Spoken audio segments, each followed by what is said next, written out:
मी राजमाता जिजाऊ सावित्रीबाई फुले यांच्या प्रतिमेस प्रथम अभिवादन करते आणि माझ्या भाषणाला सुरुवात करते।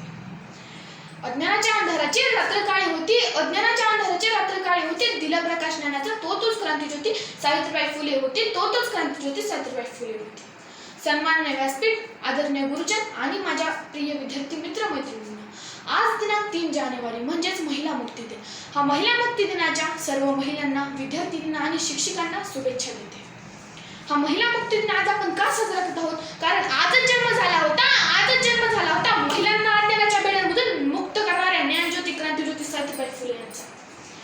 सावित्रीबाई फुले या महाराष्ट्रातील, भारतातील पहिल्या स्त्री शिक्षिका होत्या, ज्यांनी स्त्री शिक्षणासाठी आपले संपूर्ण आयुष्य खर्च केले ते म्हणजे सावित्रीबाई फुलेच होत्या। महाराष्ट्रातील ज्यांची यादी ज्यांच्या नावाशिवाय पूर्णच होत नव्हती त्या म्हणजे ते म्हणजे ज्योतिबा फुले यांच्या धर्मपत्नी म्हणजे सावित्रीबाई फुले होत्या। 3 जानेवारी 1831 रोजी जन्मलेल्या सावित्रीबाई वयाच्या अवघ्या 9व्या वर्षाच्या असताना त्या विवाहबद्ध झाल्या। ज्या काळातील सतीप्रथा, बालविवाह अशा कुरीतीने समाजाला ग्रासले होते त्या काळी स्त्रियांसाठी शाळा उघडणे, स्त्री शिक्षणाचा पाया रचणे हा किती लांबचा विचार म्हणावा। परंतु भारतीय समाजाच्या दारिद्र्याचे, शोषणाचे आणि जातीवादाचे मूळ हे अज्ञानात आहे हे ठाऊक असलेल्या सावित्रीबाई मागे हटल्याच नाहीत।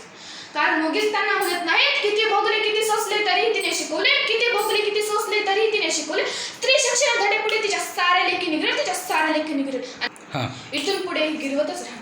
प्रसंगी अंगावर पडणारा कचरा, शेण आणि लोकांचा अमानुषपणा सहन करून देखील सामाजिक उत्थानाचे कार्य त्यांनी चालूच ठेवले।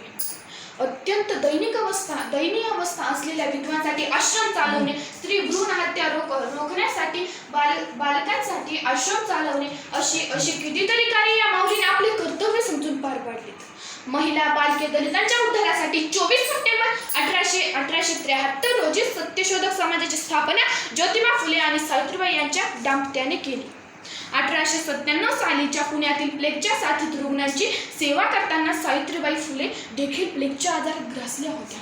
शेवटी 10 मार्च 1897 रोजी ही महाराष्ट्राची क्रांतीज्योती अनंतात विलीन झाली, ज्यांची जयंती आज आपण महिला मुक्ती दिन म्हणून साजरा करतो। एवढे बोलून माझे भाषण संपवते। जय हिंद, जय भारत।